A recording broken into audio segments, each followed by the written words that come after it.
শরীফ। Extreme লেফটে আরাফাত, লেফটে Subrata pine second man.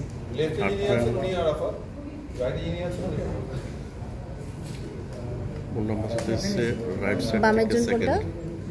Extreme left হচ্ছে আরাফাত, এরপরে হচ্ছে সেকেন্ড ম্যান লেফট থেকে সুব্রত পাইন, থার্ড হচ্ছে Munna Masud, fourth extreme right Sharif.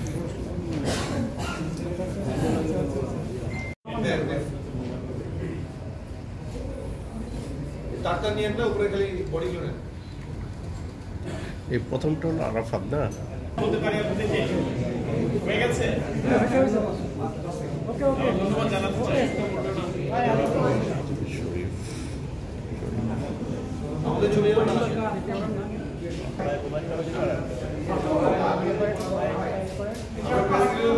Okay, thank you.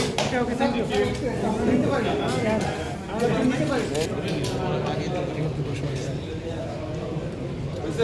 জি জি হয়েছে হয়েছে।